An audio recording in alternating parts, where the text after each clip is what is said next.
नमस्कार, आनंद न्यूज में आपका स्वागत है। भारतीय जनता युवा मोर्चा द्वारा प्रदेश स्तर पर चलाए जा रहे 9 मतदाता चौपाल योजना के तहत वाराणसी क्षेत्र में चल रही चौपालों में शामिल होने के लिए भाजपा युमो के प्रदेश अध्यक्ष वैभव पवार का वाराणसी आगमन हुआ। वाराणसी पहुंचने पर भाजपा के नगर मंडल महामंत्री समीर बिसेन के प्रतिष्ठान के सामने उनका भव्य स्वागत किया गया। इस मौके पर श्री पवार ने युवाओं के साथ मुलाकात की और उनसे चर्चा कर पार्टी की नीति और हो रहे कार्यक्रमों के बारे में जानकारी ली। इसके बाद वह ग्रामों में चल रही 9 मतदाता चौपाल में योजना में शामिल होने के लिए रवाना हो गए।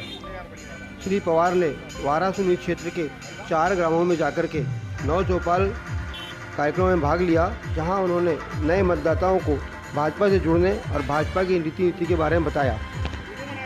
ग्रामीण क्षेत्रों के कार्यक्रम से शाम को वापस लौटकर श्री पवार ने भाजपा नगर मंडल अध्यक्ष दीप चौहान के प्रतिष्ठान पर युवाओं से सौजन्य भेंट की। इस अवसर पर आनंद न्यूज के प्रतिनिधि विशाल गोखले और सुशील गणेश द्वारा उनसे विशेष चर्चा की गई।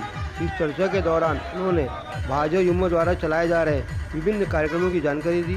वहीं उन्होंने विधायक प्रदीप जायसवाल के भाजपा प्रवेश और टिकट के उम्मीदवार होने की बात पर अपने विचार व्यक्त किए।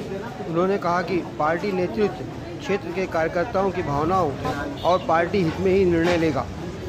आइए हम आपको सुनाते हैं श्री पवार ने चर्चा में क्या कहा। प्रदेश के युवा मोर्चा के अध्यक्ष वैभव पवार जी आज हमारे बीच में हैं और सीधे हम इनसे चर्चा करेंगे क्या उद्देश्य है और क्या उनका मोनो है निकले हैं। हालांकि जो इनका जिस जगह से बिलोंग करते हैं बरघाट जिले से, शायद सिवनी जिले से बिलोंग करते हैं और आज वो वाराणसी पे आए, तो क्या आपका उद्देश्य रहा है यहाँ पर आने का? भारतीय जनता युवा मोर्चा के विभिन्न तरह के कार्यक्रमों का आयोजन कर रहे हैं। इसमें प्रमुख रूप से अभी हम युवा चौपाल का आयोजन कर रहे हैं, जो प्रत्येक पंचायत स्तर में नए युवाओं को जोड़ने के लक्ष्य को लेकर, जिसमें हमारे 9 मतदाता हैं।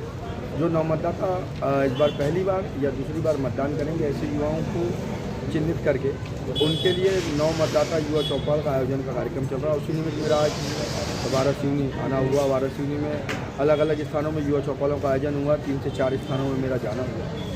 इसी निमित्त मेरा आज वाराणसी में बालाघाट जिला है। सबसे पहले कि इस जगह के राजनीति का जो है एक बड़ा हलचल सी मची हुई है। एक सवाल यहाँ पे है कि स्थानीय जो विधायक है प्रदीप जायसवाल, तो ऐसा लग रहा है कि इस बार बीजेपी के टिकट मिलने की संभावना जताई जा रही है, लेकिन क्या नीचे जो कार्यकर्ता है उनका लगातार विरोध है, इसमें आप क्या कहना चाहेंगे? देखिए, संभावनाएँ और संभावनाएँ तो हज़ारों तरह की हैं और आशाओं पे आसमान टिका है। वास्तविकता यह है कि जब तक किसी चीज़ का निर्णय नहीं होता, जब तक हर चीज़ के कयास लगाए जाते हैं। तो भारतीय जनता पार्टी एक्चुअल में इस देश का कैडर बेस्ड ऑर्गेनाइजेशन है। यदि देश के राजनीतिक समीकरणों की बात करें तो एकमात्र दल है भारतीय जनता पार्टी, जिसमें भारतीय जनता पार्टी कार्यकर्ताओं से मिलकर बना हुआ संगठन है। तो पार्टी ऐसा निर्णय करेगी जो पार्टी के हित में होगा, जो कार्यकर्ताओं के हित में होगा।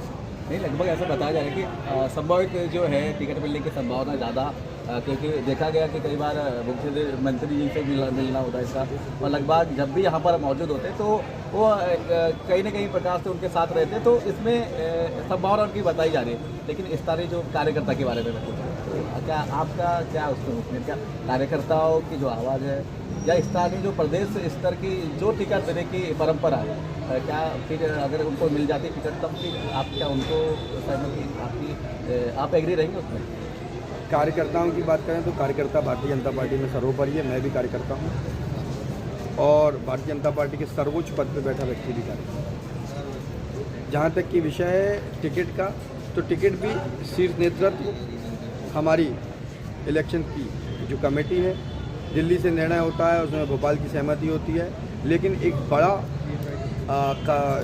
टिकट का जो निर्णय है उसमें सर्वे और नीचे की भूमिका, कार्यकर्ताओं का मनोभाव, इसके साथ में क्षेत्र की आवाज़, इन सारे समीकरणों को मिलाकर टिकट की तय होती है। तो अभी इस प्रक्रिया में मुझे लगता है समय है और संभावनाओं के बारे में संभावनाएं हज़ारों हो सकती हैं, कयास हज़ारों लगाए जा सकते हैं, लेकिन जब तक कोई चीज़ पटल पे ना आए तो मुझे लगता है कि अभी उसके बारे में बात करने की कोई बहुत आवश्यकता नहीं है। क्या लगता है कि सीटें आएंगी इस बारे में? मध्य प्रदेश में बड़े बहुमत के साथ भारतीय जनता पार्टी चुनाव जीतेगी और आप इस बार देखेंगे तो बहुत अलग तरह का चुनाव होगा। एक प्रभावी तरीके से जिस प्रकार के विकास के कार्य हैं मध्य प्रदेश में और जिस प्रकार का नीचे तक का काम है, ज़रूर बातें हज़ारों तरह की होती हैं, लेकिन वास्तविक स्थिति ये है कि फील्ड में कांग्रेस कहीं भी नहीं। हमारा चिर प्रतिद्वंदी कांग्रेस, हम जब इस बात को देखते हैं, हम नीचे तक काम करते हैं तो आप उनकी गतिविधियां, उनके क्रियाकलाप केवल मीडिया और सोशल मीडिया में बयानबाजी के अलावा कांग्रेस की कोई बहुत वर्किंग दिखाई नहीं पड़ती। लेकिन भारतीय जनता पार्टी का कार्यकर्ता बहुत नीचे तक काम कर रहा है। अभी हम लोगों ने बूथ विस्तार और बूथ सशक्तिकरण के माध्यम से मध्य प्रदेश में पन्ना प्रमुख बनाने का काम किया और बूथ तक भारतीय जनता पार्टी ने अपने संगठन को सशक्त करने का काम किया। युवा मोर्चा हर पंचायत में युवा चौपालों का आयोजन कर रहा है। ये अपने आप में एक अद्भुत बात है।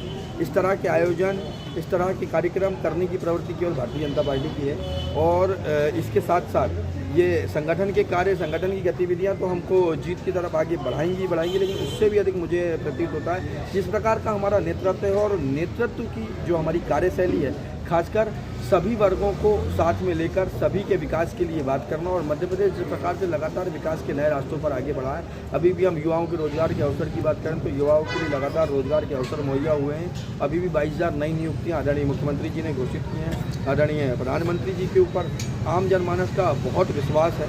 इन सारी चीज़ों को लेकर और डबल इंजन की सरकार बनने से और डबल इंजन की सरकार होने से विकास कितना प्रभावित करता है, ये बात आज की जनता जानती है। तो जनता इस बात का समय आने पर जवाब देगी और आप इस बात का विश्वास मानिए कि बड़े बहुमत के साथ भारतीय जनता पार्टी की सरकार मध्य प्रदेश में बनेगी। युवा बहुत मायूस दिख रहा है क्योंकि रोजगार के अवसर बहुत इस बार प्रॉब्लम कर रहे हैं। तो आपकी क्या नीति रोजगार के लिए? मैंने बताया तो आपको, युवाओं को रोजगार की अभी 22,000 की घोषणा की हमारी आदरणीय मुख्यमंत्री जी ने। इसके अलावा आदरणीय मुख्यमंत्री जी ने 15 अगस्त 2022 से लेकर 15 अगस्त 2023 के बीच में 1 लाख युवाओं को रोजगार देने की बात की थी और लगभग आज तक 90,000 लोगों को रोजगार हमारी सरकार देने में सफल हुई है। ये सरकारी नौकरियों के आंकड़े की बात कर रहा हूँ मैं। इसके अलावा मध्य प्रदेश में भी युवा नीति लागू हुई, इसमें आदरणीय मुख्यमंत्री जी ने तय किया कि ऐसे युवा जो शिक्षित हो गए हैं, जो ग्रेजुएट हैं, पोस्ट ग्रेजुएट हैं, लेकिन जिनकी जॉब नहीं लगी है, लेकिन जो कुछ विशेष विधा में पारंगत होना चाहते हैं, उसके माध्यम से मुख्यमंत्री कौशल कमाई योजना के माध्यम से ऐसे 1 लाख युवाओं को हम लोग स्टाइपेंड देकर,